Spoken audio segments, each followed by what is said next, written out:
Buyer comes to you and says, hey, I'm not going to buy for you. I'm going to wait and see what's going to happen. I want to wait. What are you telling that buyer? I'm basically telling that buyer you're taking a chance.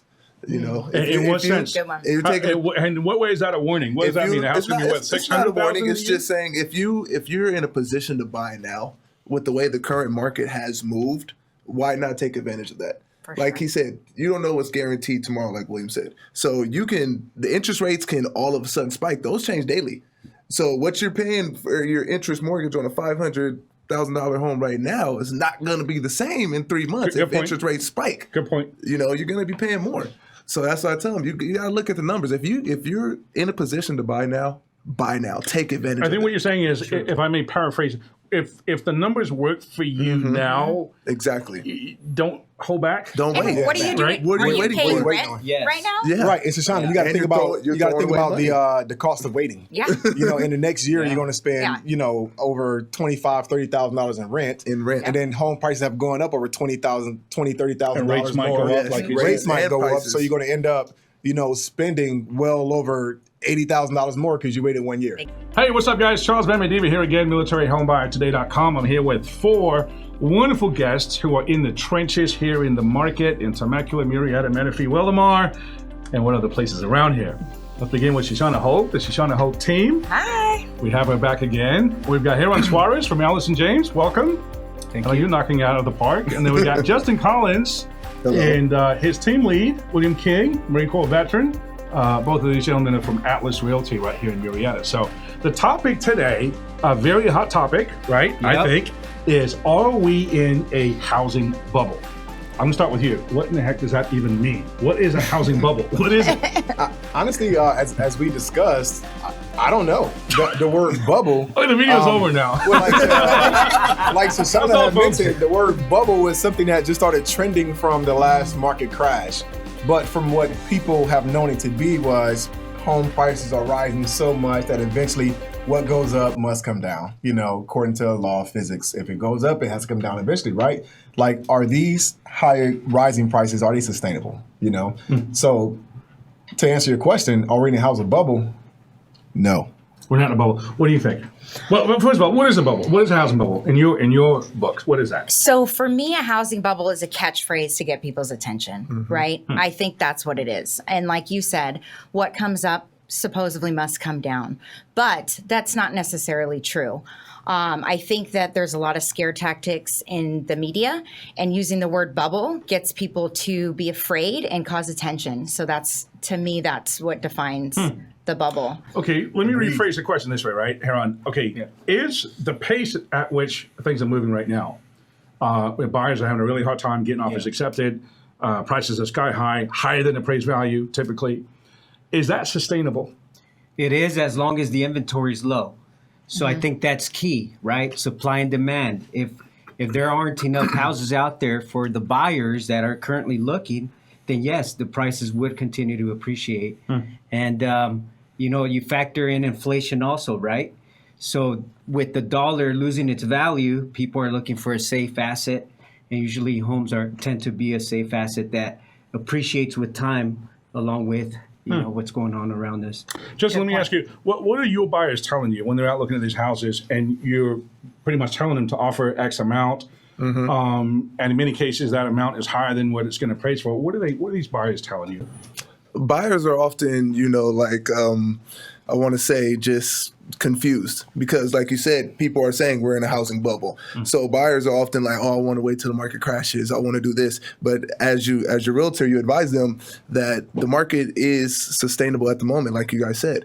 It's supply and demand. There's so little supply. And then after the pandemic, you had so many buyers come out the woodworks that can offer hundreds of $1,000s over asking price. So you have to kind of give them the best advice to make the best offer.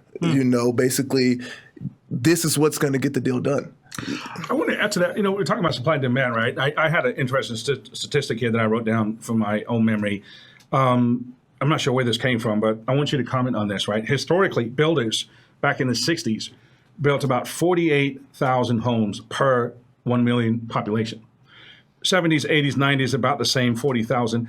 2000, about the same. 2010, right after the crash, it dropped to 21,000. Cut it in half. half of what it was. Yeah. And apparently, and I'm not an expert, but apparently what's been happening is the builders are rebuilding at a much slower pace Yeah. since that crash 10, 11 years ago. Whereas the population, on the other hand, has grown. dramatically grown. So you got builders building slower because they're a little pensive. Yeah. Population's grown dramatically. And what happened to interest rates? They went down. So one argument I read was, hey, houses are actually now more affordable than they were 2006. There was a lot of inventory in 2006. Yes. So people were constantly buying. And everyone knows back in 06, before the crash happened, you can get a loan for pretty much, whatever. You didn't have to really qualify for it. Do you have a pulse? Do you have a pulse? Great, you qualify. And so that put a lot of buyers out there, a lot of uneducated buyers, to offer astronomical prices on these properties. Back in 2006 and 7, I read statistics, the average home price here in St. Louis County exceeded $700,000 median, and then prices dropped by 35% when the crash happens. People are still trying to recover from that. Well, it took about a decade to recover, but now the median home price in San Diego is right about $650. And not to mention the rates back then were much higher. Much higher. You're talking about 5.25, interest rates. right? Yeah. And the home prices were higher. So now that the home prices have caught up to 2007, but the interest rates are between 2 and 3%, It's the about affordability is Yeah. incredible. Harold, I want you to comment on these facts from Realtor.com. This was August 28th, which is about a week and a half ago. Median price as of July was a record high of $385. There are more new sellers there have been more new sellers in 20 of the last 23 weeks. This is from Realtor.com. Yeah. Inventory is down 24% compared to a year ago, but better than the beginning of the year, where we had 50% less than the year before. Yeah. Houses are selling 15 days faster than a year ago. And I have another fact. What's your narrative or commentary on that? So that makes sense, because last year when the pandemic was in full swing, so to speak, I mean, you had more reluctance to list a home, to sell a home, right? Because people were uncertain. How is this going to turn out? Where are we going with this? So they decided to stay put. But now, as restrictions have been eased, more people are putting their homes on the market. And you know what? That varies per market too, because Temecula and Murrieta, pretty much the same. But Murrieta, I have the statistics here, where Murrieta actually had a lower inventory than Temecula did. Okay. Temecula actually went up a little bit. Menifee went up a little bit, but Murrieta was at a deficit, lower than August of last year, according to the statistics. So it just depends, but I think that's the overall average. And we do see a little uptick in people putting their homes on the market, which is good, but it's still, the average for our area is under a month supply. So, I mean, go do the math, go figure there, right? Right. Back when the market crashed in 2008, 2009, we had a 9-month supply. Now we have under a month. So, What are you telling your sellers on a listing appointment? What are you saying to your sellers about selling right now? Well, I always say tomorrow's not guaranteed. Today, you have $200,000 in equity that you can unlock and do whatever you want with, whether it's go to invest into another property or whether you want to, become debt free. Prime example, I had a Marine veteran came to me, and that veteran was flat broke, but that veteran owned a home, and the veteran bought the property early in 2021, but they were broke. And I say, have you considered selling your property? They say, well, I just bought it. And I say, yeah, let's take a look at this and look at it. And they bought the property in January, and it was $520,000. We sold that sucker in July for $650. She was debt free. Amazing. Yeah. She was debt free. Wow. So I tell them. So what I say to my sellers: if you have any curiosity or any desires about wanting to sell, let's have a conversation and weigh the pros and cons. Especially if you can be tax exempt, if you can get the money tax free. It's a win at that point. It's all a matter of what's your next step, what's your strategy after that. Are you just selling to collect money? Because money in the bank does nothing. So is it sustainable? I'm trying to hone in on is this pace that we're in, which feels like you're going 140 miles an hour, is it sustainable? When is it slowing down, and when is it going to slow down? You want to answer? I say it's slowed down a tad. Like you're not seeing as many earlier this year. It was basically impossible, to deal. You're doing 50, 60 offers on a home, especially if it's a really nice home. It's crazy. But now you're seeing about 20, 15 to 20. You're not seeing Maybe as much, 10. even lower, even 10, depending on the quality of the home, depending on the area. Some areas are very more, desirable, they say, than others. So like the Marietta Temecula area is still a hot market, but it's not as hot as it was January 2021. I hear you. Let me ask you this, Shoshana. Does the price point have anything to do with this conversation? Like, so as far as if I may just add to this, so you're looking at a home that's $1 million and above, or you're looking at a home between 400 and 600. Tell us about that. So you would think it does, but again, it really depends on the specific house. Like I just took a listing at 1.7, and you think, okay, that's a little high. Is it still going to move as quickly? Can we still structure the game plan for maximizing our clients' profits the same way we could if it was a $700,000 to $800,000 house in a tract home? The answer is yes. No kidding. It sold very quickly. It's Wow. just it happened in a weekend the same way it does in Morgan Hill, and it really truly is all about how you set the sale up for success, evaluating what your client's goals are, and pricing correctly, not underpricing. So you're really truly only getting that value you're going to get anyways, but pricing strategically so that you can maximize your client's profits. Makes a lot of sense. Herman, I got a question for you. Yep. Statistics says 400,000 homeowners that are in forbearance right now on their mortgage are entering their final month or final extension. For a lot of them, it's just not going to go any further.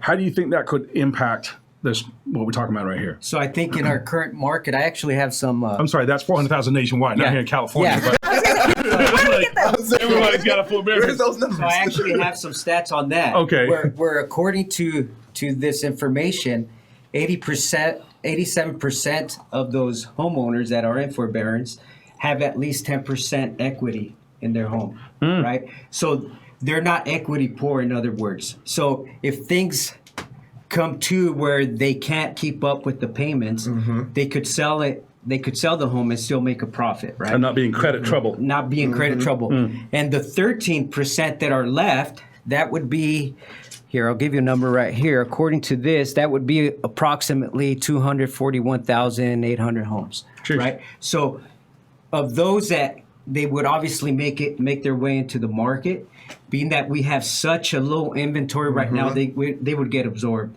They would go into the market so immediately. Yeah, because according to this, the statistics in 2017, there was 314,000 foreclosures, 2018, 280,000, 2019, 277.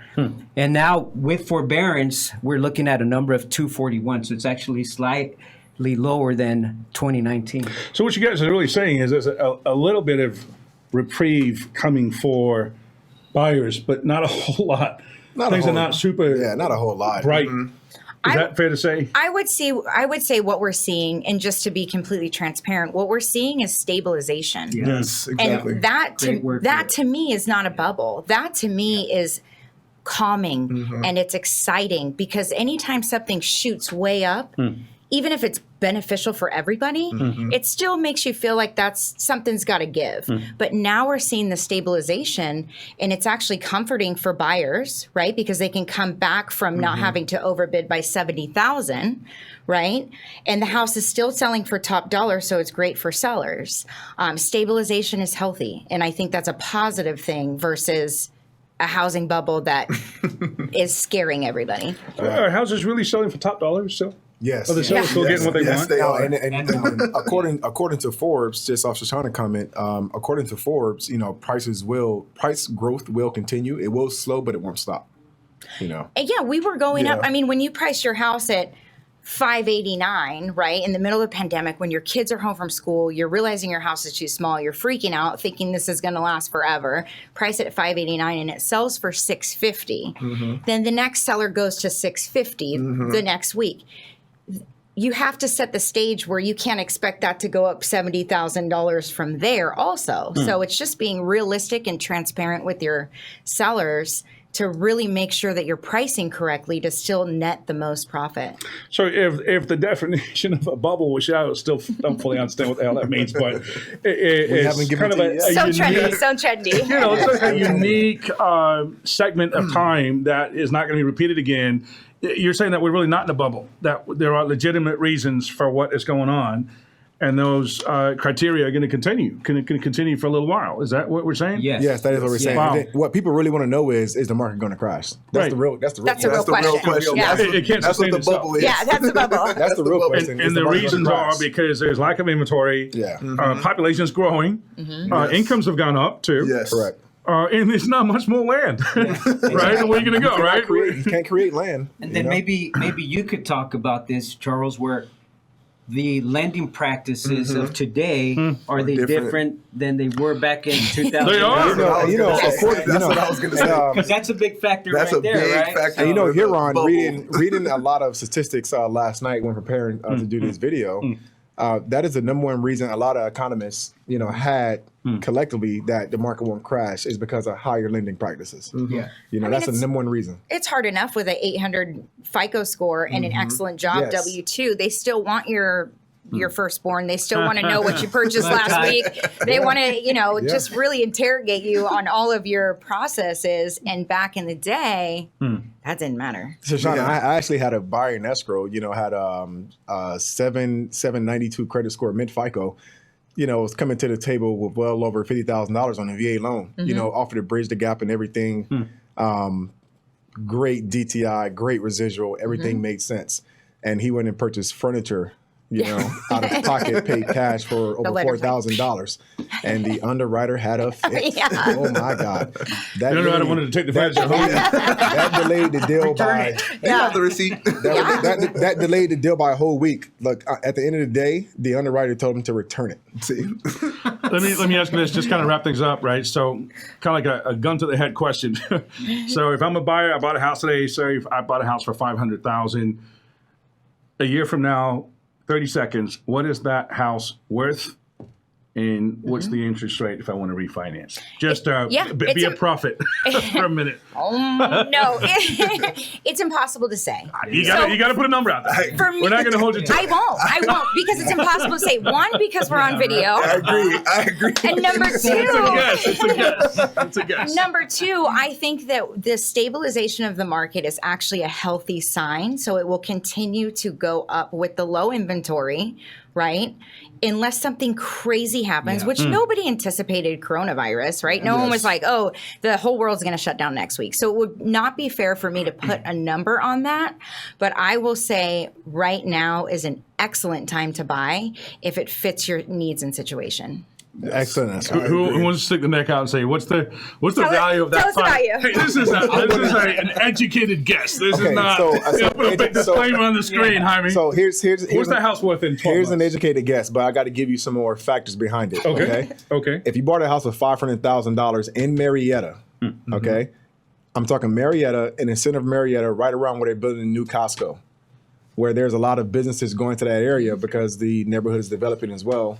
And then also you got a couple of new builds in that area to support comparable sales as well.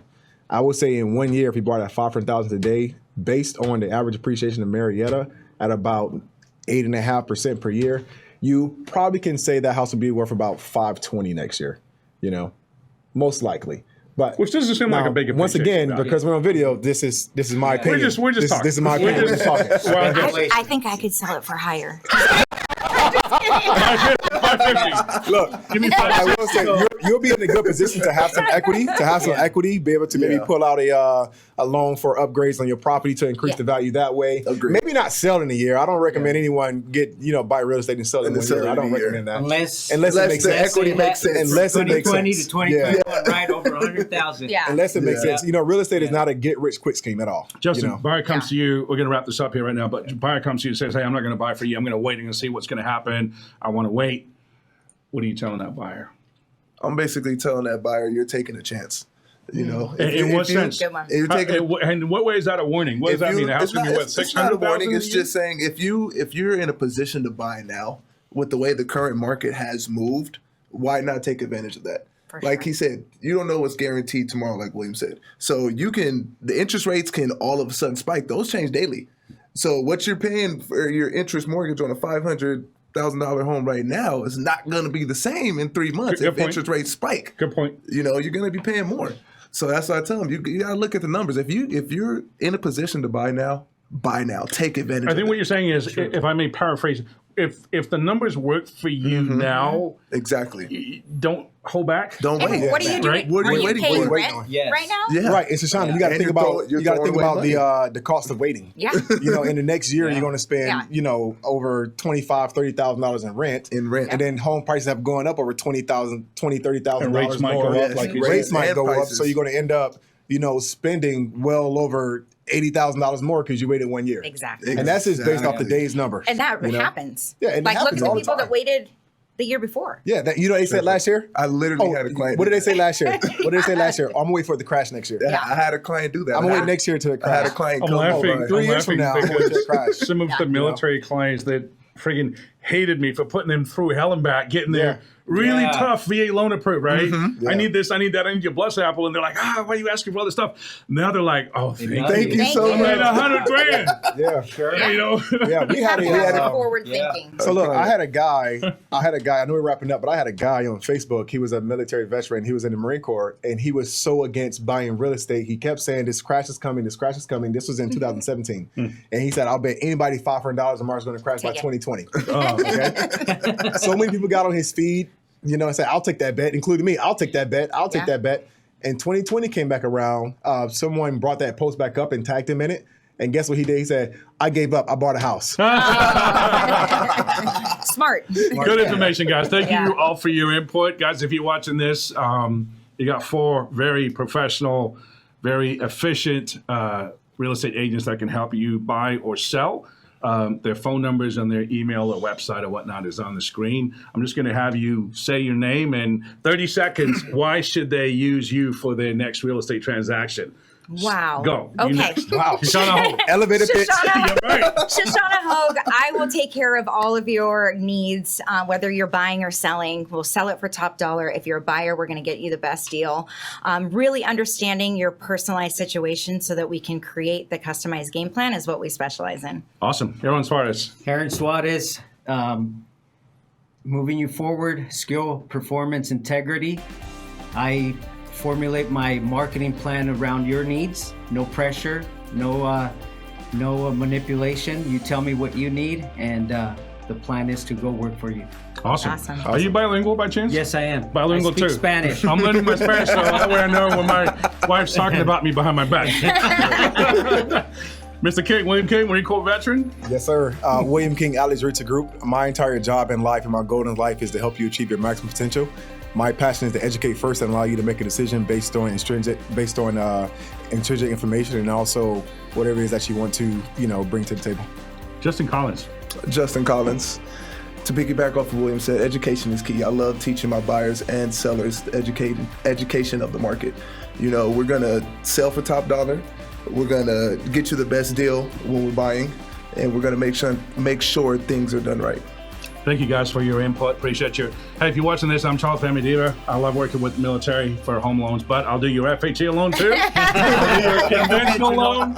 I'll do your USDA, your private money, your construction, your reverse mortgage, whatever you want. So look me up, militaryhomebuyer.com. You guys have a wonderful day, and we'll see you again. Take care. I love you guys. Right.